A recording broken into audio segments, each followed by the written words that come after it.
नमस्कार, बुलेटिन में आपका स्वागत है। मैं हूं आपके साथ आशा सरमाल। चलिए शुरुआत करते हैं जम्मू कश्मीर से जुड़ी खबरों की। सबसे पहले आपको जम्मू लिए चलेंगे और दिखाएंगे किस तरह से कांग्रेस पार्टी की तरफ से भारत छोड़ो अभियान जो है वो लगाया जा रहा था, लेकिन ये विपक्ष की तरफ से आरोप लगाया जा रहा था। लेकिन भारत जोड़ो यात्रा यहां पर चलाई जा रही है और कांग्रेस की भारत जोड़ो यात्रा की जम्मू कश्मीर में तैयारियां लगातार शुरू हो चुकी हैं और प्रदेश कांग्रेस के नेताओं ने जम्मू में अब पदयात्रा यहां पर निकाल दी है और अगले साल ये जनवरी के अंत में राहुल गांधी जम्मू कश्मीर पहुंचेंगे।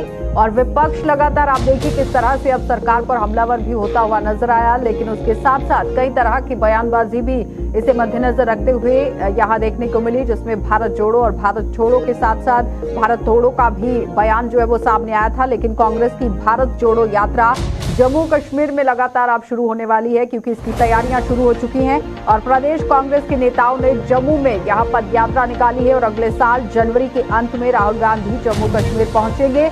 और राहुल गांधी के जम्मू कश्मीर पहुंचने से पहले किस तरह से कांग्रेस पार्टी अपना पूरा काम करती हुई अपनी कमान यहां पर संभालती हुई नजर आ रही है, क्योंकि कांग्रेस की भारत जोड़ो यात्रा की जम्मू कश्मीर के अंदर लगभग तैयारियां जो है वो शुरू हो चुकी है। अब देखना ये होगा कि जब यहां जम्मू कश्मीर के अंदर राहुल गांधी पहुंचते हैं तो किस तरह से ये यात्रा रहेगी, क्योंकि पूरे भारत के अंदर वो भ्रमण करते हुए नजर आ रहे हैं, भारत को जोड़ते हुए नजर आ रहे हैं। लेकिन कई तरह के सवाल भी इस यात्रा पर उठते हुए देखे गए। इस बीच में प्रदेश कांग्रेस के नेताओं ने जम्मू में आज पदयात्रा निकाली है और पदयात्रा में कौन कौन से लोग यहां पर शामिल हुए हैं वो आपको दिखा देंगे। लेकिन उस बीच में अगले साल जनवरी के अंत में राहुल गांधी जम्मू कश्मीर पहुंच सकते हैं और उससे पहले यहां पर आप देखिए कमर जो है वो पार्टी के कार्यकर्ताओं ने कस ली है। ऋतिका हमारी संवाददाता हमारे साथ जुड़ चुकी है। ऋतिका, भारत जोड़ो यात्रा की लगभग तैयारियां जो है वो शुरू हो चुकी हैं, किस तरह से तैयारियां की जा रही है कांग्रेस पार्टी के कार्यकर्ताओं की तरफ से, नेताओं की तरफ से? जी बिल्कुल, आपको बता देना चाहते हैं कि भारत जोड़ो यात्रा जो कि जनवरी महीने में राहुल गांधी जम्मू पहुंचने वाले हैं तीसरे सप्ताह में, तो इसके चलते यहाँ पे तैयारियां ऐसे शुरू की जाती हैं। इनकी प्रिपरेशन को लेकर आज पहली कड़ी की शुरुआत की गई है एक पद यात्रा को ऑर्गेनाइज करवा के, जिसमें कांग्रेस पार्टी के तमाम कार्यकर्ता मौजूद है। रमन भलक इसमें मौजूद। माननीय रक्षा मंत्री के अरुणाचल प्रदेश के तवांग सेक्टर में 9 दिसंबर 2022 को जो घटना घटी उसके बारे में एक विस्तृत वक्तव्य सदन के समक्ष रखा है। माननीय सदस्यगण, हमारी सेनाएं पूरी मुस्तैदी और ताकत के साथ हमारी सीमाओं पर तैनात हैं और उनके शौर्य और वीरता पर पूरे सदन को हम सबको विश्वास और भरोसा है। देश की सीमाओं की सुरक्षा और संप्रभुता के लिए सर्वोच्च बलिदान देने में भी हमारे सैनिक सदैव तत्पर हैं और रहेंगे। माननीय सदस्य, यह एक संवेदनशील विषय है। जैसा माननीय रक्षा मंत्री जी ने बताया, सरकार उत्पन्न हुई स्थिति को पूरी गंभीरता के साथ ले रही है और सभी आवश्यक कदम उठा रही है। मुझे विश्वास है कि इस संवेदनशील मुद्दे पर पूरा सदन एक है और एक मत से हम यह संदेश इस सदन से देना चाहेंगे कि देश की सुरक्षा की चुनौतियों का सामना करने में सभी दल और पूरा देश एक साथ है। माननीय सदस्यगण, मैं आपको बताना चाहूंगा इस सदन के अतीत के कुछ उदाहरण। सेशन नंबर 210 में 6/3/2007 को Naxal attack on Shri Sushil Kumar Mahato MP Lok Sabha, इस विषय पर। फिर सेशन नंबर 212 26/11/2007 को सीरियल बम ब्लास्ट यूपी। फिर सेशन नंबर 215 13/3/2009 को फॉलोअप मुंबई टेररिस्ट एक्ट। फिर 215 सेशन में 18/2/2009 को सिचुएशन इन श्रीलंका। इन संवेदनशील विषयों को देखते हुए क्वेरी पूछने के बहस करने की आगे प्रक्रिया नहीं बढ़ी, इसलिए इस पर भी जो क्वेरी आए हैं मैं निवेदन करता हूं कि कोई क्वेरी इस पर नहीं होगी। धन्यवाद। Number 64, question number 64 question number 64 के डॉक्टर के सराव टेरिटरी में अतिक्रमण करने से रोका और उन्हें उनकी पोस्ट पर वापस जाने के लिए मजबूर कर दिया। इस झड़प में दोनों ओर के सैनिकों को कुछ चोटें आई हैं। उपसभापति महोदय, मैं इस सदन को यह बताना चाहता हूं कि हमारे किसी भी सैनिक की न तो मृत्यु हुई है और न ही कोई गंभीर रूप से घायल हुआ। इंडियन मिलिट्री कमांडर्स के टाइमली इंटरवेंशन के कारण पीएलए सोल्जर्स अपनी लोकेशंस पर वापस चले गए और इस घटना के पश्चात एरिया के लोकल कमांडर ने 11 दिसंबर 2022 को अपने चाइनीज काउंटर पार्ट के साथ स्थापित व्यवस्था के तहत एक फ्लैग मीटिंग भी की और इस घटना पर चर्चा की। चीनी पक्ष को इस तरह के एक्शंस के लिए मना किया गया और सीमा पर शांति बनाए रखने के लिए उन्हें कहा गया। इस मुद्दे को चीनी पक्ष के साथ कूटनीतिक स्तर पर भी उठाया गया है। उपसभापति महोदय, मैं इस सदन को आश्वस्त करना चाहता हूं कि हमारी सेनाएं हमारी भौमिक अखंडता को सुरक्षित रखने के लिए पूरी तरह से प्रतिबद्ध हैं और इसके खिलाफ किसी भी प्रयास को रोकने के लिए सदैव तत्पर हैं। मुझे विश्वास है कि यह सदन हमारी सेनाओं की वीरता और साहस को एक स्वर से समर्थन देगा। और अध्यक्ष महोदय, मैं आश्वस्त हूं कि यह संसद बिना किसी संशय के भारत की सेना की क्षमता, शौर्य, पराक्रम और प्रतिबद्धता का भी अभिनंदन करेगी। धन्यवाद। धन्यवाद। माननीय स्पीकर प्लीज माननीय रक्षा मंत्री के अरुणाचल। तो आपको बता दें कि लोकसभा के बाद अब राज्यसभा में रक्षा मंत्री ने यहाँ पर अपना बयान दिया है। साथ ही राष्ट्रपति तो हमें उम्मीद थी, क्योंकि हमारी गिरदावरियां भी चल रही हैं, हमारे से मालिया भी ले रहा था रेवेन्यू विभाग, लेकिन उसके बावजूद अब जब मुआवजे की बारी आई तो हमें मुआवजे का एक फूटी कोड़ी नहीं दी गई, क्योंकि उन लोगों का कहना है कि ये मुआवजा जो है कस्टोडियन लैंड को चला गया है। कस्टोडियन जो लैंड कस्टोडियन होते हैं उनके डिपार्टमेंट में चला गया। करीब गांव का कोई 30 से 40 एकड़ के से ज्यादा की जमीन जो है इसमें आ गई है, क्योंकि यहाँ पे बस टर्मिनस भी बनना है, क्योंकि हाईवे से उतरने का और चढ़ने का रास्ता यहाँ से ही जहाँ पे बन रहा है, जहाँ पे काफी ज्यादा जमीन ली गई है। और यहाँ के लोगों का साफ तौर पर कहना है कि 370 अगर टूट गई है तो कानून जो है वो भी बदलने चाहिए। इसका मालिकाना हक देकर हमें मुआवजा देना चाहिए। हमारे पास कोई काम नहीं है, हमारी रोजी रोटी भी इससे छिन गई है। जी आशा।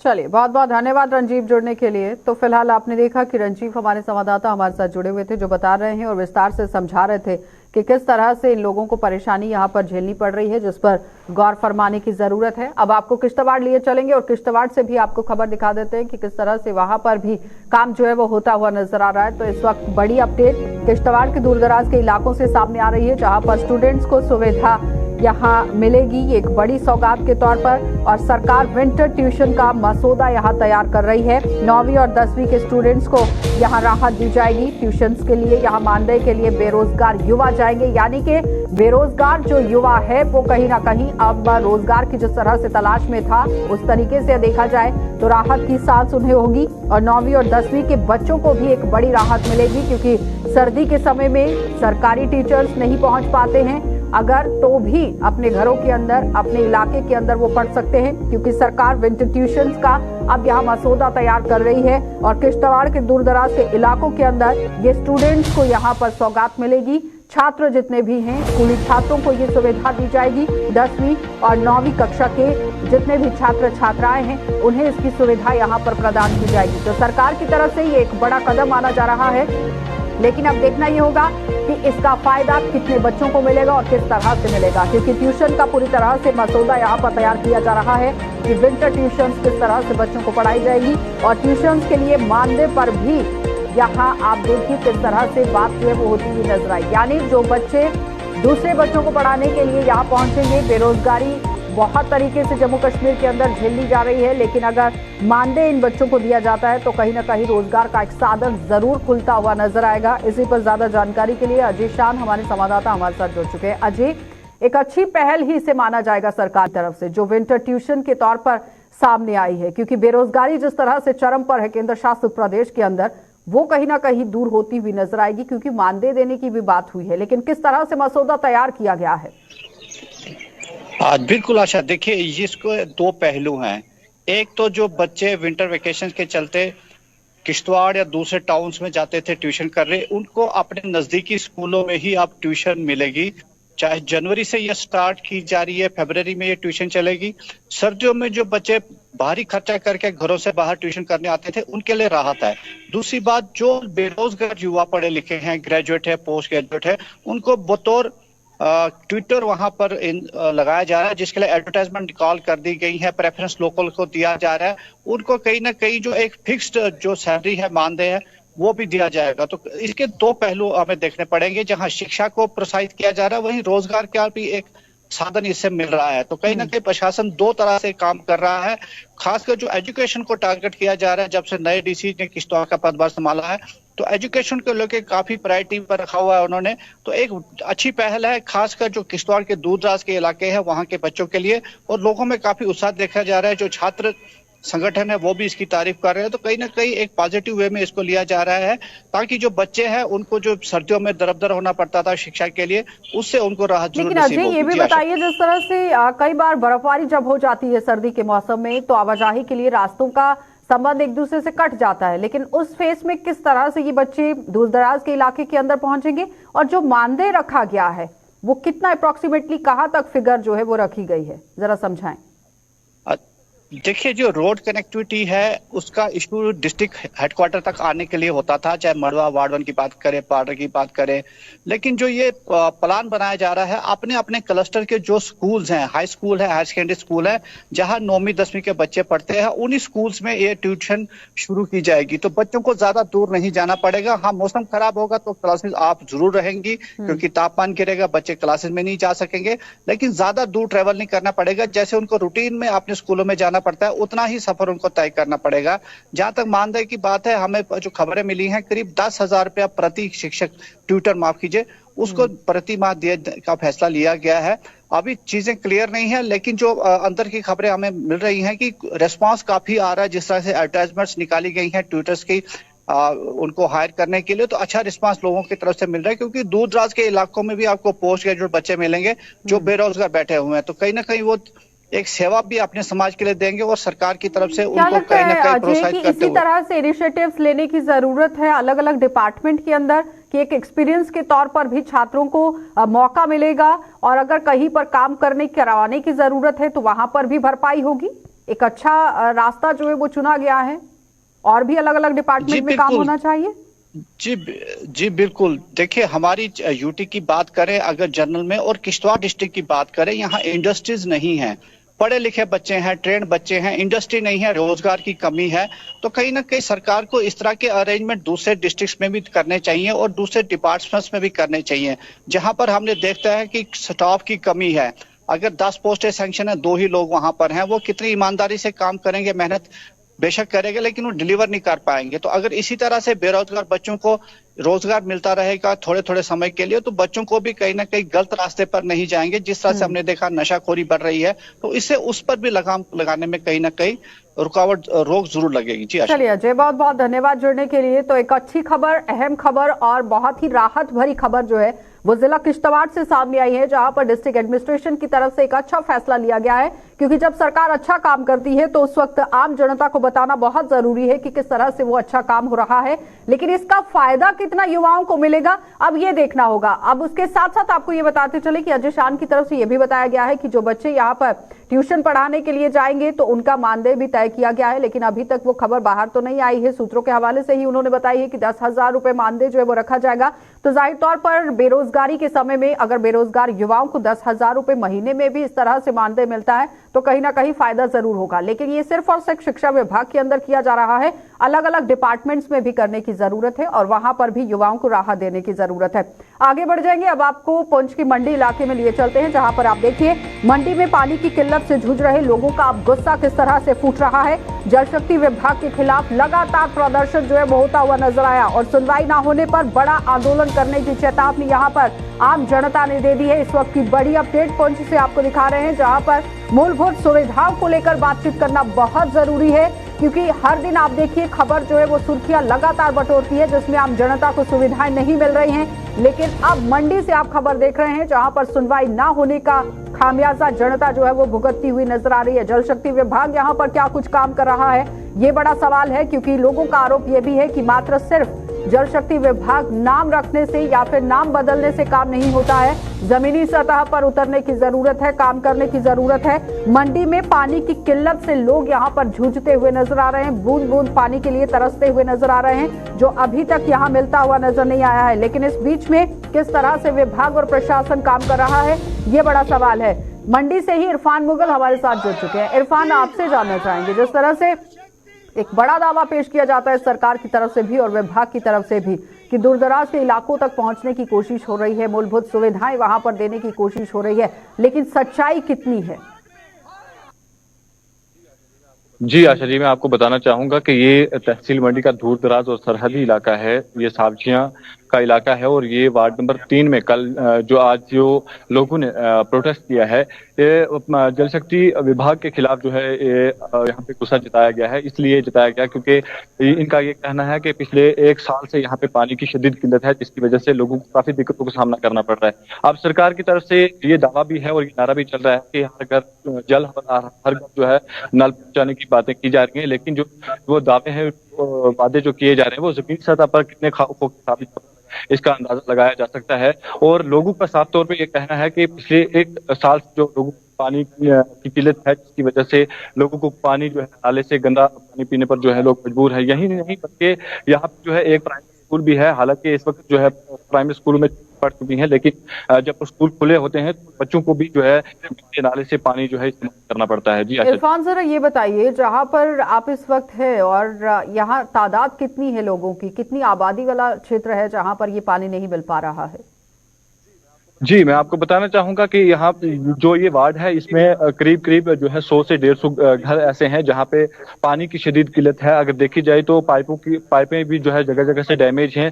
लोग जो है वो काफी गुस्से में हैं, लोगों में काफी तशवीश पाई जा रही है। लोगों की तरफ से यही कहना है कि अगर इंतजामिया की जानिब से कोई इस चीज का हल नहीं निकाला गया तो ये जो प्रोटेस्ट आज यहाँ वार्ड में किया गया है, कल जो है सड़कें ब्लॉक करके तो ये जो प्रोटेस्ट है वो बड़े पैमाने पे किया जाएगा। इरफान, बहुत बहुत धन्यवाद जुड़ने के लिए। तो फिलहाल आपने देखा कि 100 के लगभग ये घर बताए जा रहे हैं जहां पर पानी की किल्लत है और लोगों को काफी परेशानियां भी हैं, क्योंकि विभाग के अधिकारियों के साथ भी मुलाकात करने की कोशिश की गई है, सिवाय आश्वासन के कुछ नहीं मिला है। और लोग अब यहां पर चेतावनी जारी करते हुए नजर आ रहे हैं कि जल्द ही अगर इस पर काम नहीं किया गया तो उग्र आंदोलन करने को ये लोग मजबूर हो जाएंगे। आगे बढ़ जाएंगे। अब आपको कश्मीर घाटी की बारामूला जिले में सुरक्षा बलों ने आज समय रहते एक आईडी का पता लगाकर एक बड़ा हादसा टाल दिया है। ये आईडी जिले के सोपोर से तुलीबल इलाके में सड़क किनारे फिट की गई थी, जिसका पता यहां पुलिस, सेना की 52 राष्ट्रीय राइफल्स और सीआरपीएफ के जवानों ने लगाया है। और तुरंत उसी वक्त यहां पर बम निरोधक दस्ते को भी मौके पर बुला लिया गया और इस दौरान सड़क मार्ग की दोनों ओर एहतियातन यातायात को रोक दिया गया। उसके बाद इस आईडी को डिफ्यूज कर दिया गया और पुलिस ने इस बाबत मामला दर्ज कर अपनी कार्रवाई शुरू कर दी।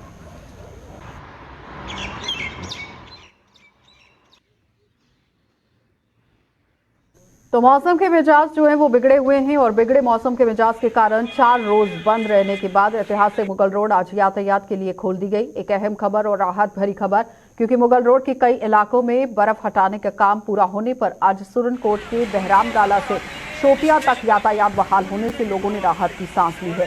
तो मुगल रोड बंद होने से खासतौर पर पुंछ और राजौरी का व्यापारी वर्ग काफी परेशान है और आम लोग काफी प्रभावित होते हैं, जिन्हें आज मुंह मांगी मुराद मिल गई। हालांकि आने वाले दिनों में अगर मौसम फिर बिगड़ता है तो मुगल रोड बर्फबारी के कारण फिर से बंद हो सकती है। बात करेंगे मुगल शाहरा की। हिताई पीर पंजाल को जोड़ने वाली मशहूर सड़क मुगल शाहरा 4 रोज कबल आज ट्रैफिक के लिए फिर से बहाल कर दी गई है। कल मुगल रोड डिपार्टमेंट से भी हमारी बात हुई, उनका कहना था कि हमने रोड क्लियरेंस कर दी है और कल नमक चिरने का काम भी जो है शुरू कर दिया गया था। देर रात को ये काम खत्म हुआ। उसके बाद आज सुबह ट्रैफिक डीएसपी आफ्ताब बुखारी से भी हमारी बात हुई। उनका ये कहना है कि आज जो है सुबह ट्रैफिक को आमदोरफ्त के लिए मुगल शाहरा पे बहाल कर दिया गया है। इस वक्त जो है मुगल शाहरा पर बहराम गला से गाड़ी जो है रवाना हो चुकी है, पीर की गली से लेकर वो शुपैया तक जाएगी। मैं आकाश मलिक, गुलिस्तान न्यूज, मुगल शाहरा। तो आरएसपुरम में धान और गेहूं की फसल के साथ साथ अब खेतों में फलों और सब्जियों की फसल भी देखने को मिल रही है और हॉर्टिकल्चर और एग्रीकल्चर डिपार्टमेंट की मदद से आरएसपुरा के किसान परंपरागत खेती के साथ साथ अब कैश क्रॉप लगाकर भारी मुनाफा कमा रहे हैं। और किसानों के मुताबिक यहाँ पहले 2 बार वो परंपरागत खेती यहाँ पर कर चुके हैं। पहले वो इसी खेती को यहाँ पर करते थे, जिससे उन्हें ज्यादा लाभ नहीं मिलता था, लेकिन हॉर्टिकल्चर और एग्रीकल्चर डिपार्टमेंट द्वारा जागरूक करने के बाद उन्होंने जब से कैश क्रॉप लगाना शुरू किया है, उन्हें भारी आमदनी हो रही है। जो हमने फसल लगा रखी है, अमरूद वगैरह, और इसके बीच में स्ट्रॉबेरी है, इसके बीच में बंद गोभी, फूल गोभी। पहले हम कणक मूंजी लगाते थे, उसमें कोई खास ज़्यादा फायदा नहीं होता था, तो हमने कुछ हार्टिकल्चर की वजह से, उनकी मदद से हमको बहुत सारा फायदा मिला है और बहुत सारी उन्होंने मदद भी की है और कर भी रहे हैं। तो इसके साथ साथ क्या हमारे जो हमने जो गौवा लगाया, एक साल तकरीबन 4-5 महीने का हुआ है, इसमें से भी अभी फसल जो हमारे पास जो इसका आमदनी है वो शुरू हो गई है। तो अभी स्टार्टिंग है, अगले साल का जो रिजल्ट हमको मिलेगा, नया रिजल्ट जो मिलेगा वो हम आपको साझा करेंगे पूरे ही। तो कितना कमा लेते हैं आप इस एक सीजन में? सर जी बेशक हमने 1 साल मतलब 1.5 साल से काम शुरू किया है, मगर यह है कि इसमें हमको फायदा लगने लगा है, क्योंकि फायदा अगर कणक बीज दे, कणक में तो कोई फायदा नहीं इतना। अभी ये जो अमरूद है, अभी सिर्फ पहली 1 या 2 बार तोड़ा है, तो 30-35 हज़ार का तो ये 1-2 चोनी में ही हो गया है।